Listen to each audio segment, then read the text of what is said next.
وہ ماہ مبارک جو ہر عاشق، ہر مومن مسلمان کے دل میں خوشیاں لانے والا ہے۔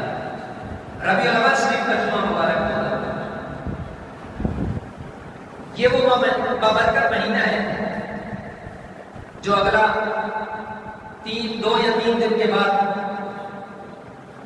اور خوش قسمتی یہ ہے کہ 1500 سالہ ہمیں یہ خوش قسمتی نصیب ہو رہی ہے کہ ہمیں زندگی میں اللہ رب العزت نے وہ مہینہ عطا فرمایا ہے کہ 1500 سال گزر گئے، اور اب تو الحمدللہ پوری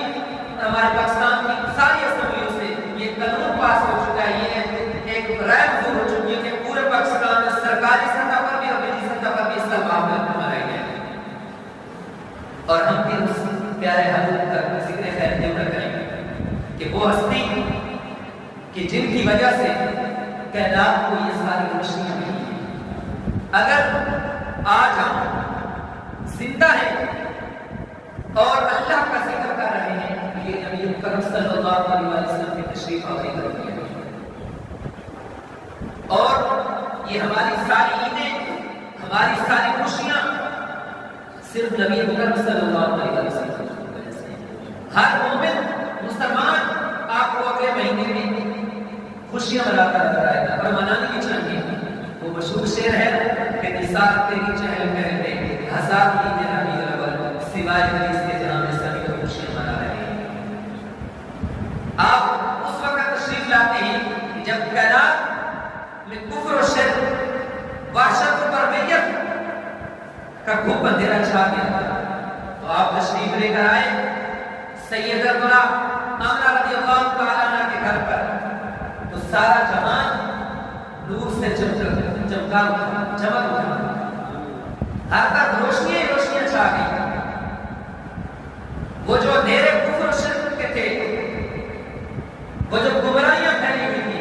صرف آپ کی تشریف آوری سے سب کچھ ختم ہو گیا، اور نبی مکرم صلی اللہ علیہ وسلم کی ولادت وہ برکت ہے کہ شیخ عبدالحق محدث دہلوی فرماتے ہیں کہ آپ جس رات اس دنیا پر تشریف فرما ہوئے وہ شب قدر سے بھی افضل ہے، اور آگے آپ وجہ بھی بیان کرتے ہیں کہ شب قدر وہ کہ جس کو رب نے قرآن مجید میں ارشاد فرمایا کہ 1000 مہینے سے افضل ہے، آپ نے وجہ بھی بیان فرمائی۔ آپ فرماتے ہیں کہ بے شک سرور عالم صلی اللہ علیہ وسلم کی شب ولادت شب قدر سے افضل ہے، کیوں؟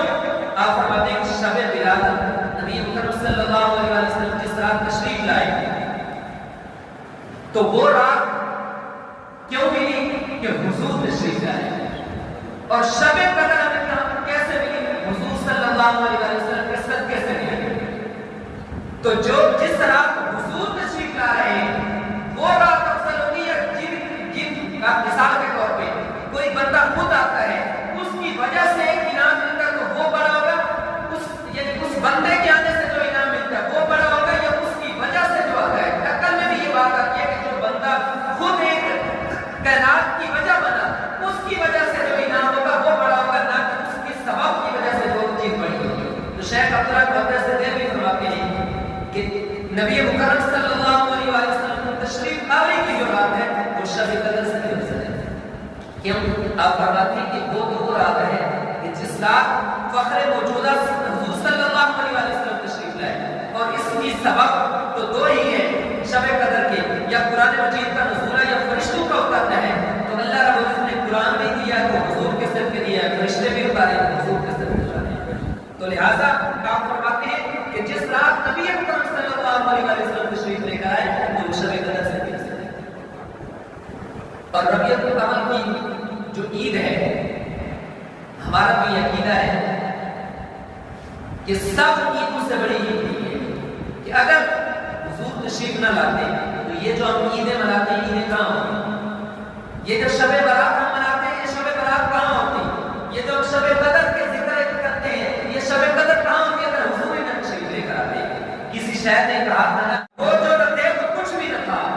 وہ جو نہ ہو تو کچھ بھی نہ ہو، وہ جو نہ تھے تو کچھ بھی نہ تھا، وہ جو نہ ہو تو کچھ بھی نہ ہو، جان ہے وہ جہان کی، جان ہے وہ جہان، کہ اگر جان ہے تو جہان ہے۔ کسی آدمی میں کسی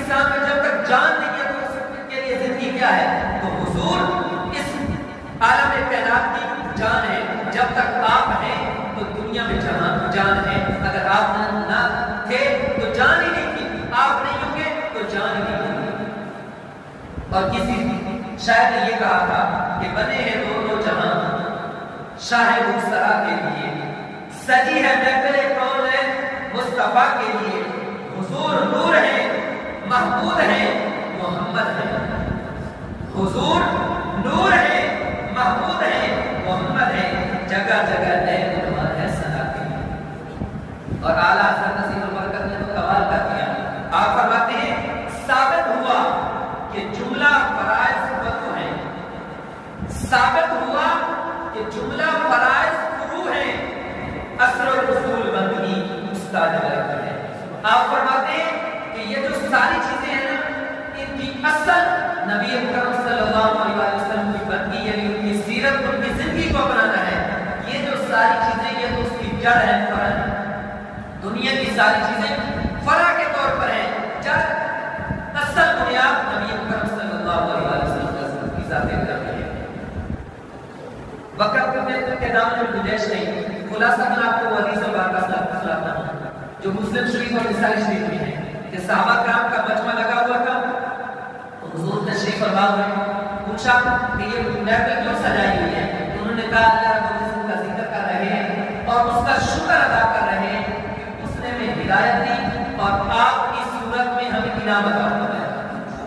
جب صحابہ نے یہ عرض کیا تو حضور نے قسم لی صحابہ سے کہ کیا اس بات پر قسم دیتے ہو اس لیے بیٹھے ہو؟ پھر حضور نے خود ہی وضاحت فرما دی، فرمایا میں نے اس لیے نہیں قسم لی کہ تم پر تہمت کا خوف ہے، قسم اس لیے لی ہے کہ اللہ خالق اور سماعت کو ہماری اس محفل کا ذکر ہے، فرشتوں کی محفل کر رہا ہے کہ جو صحابہ حضور کے تشریف آنے پر سجدہ شکر بجا لائے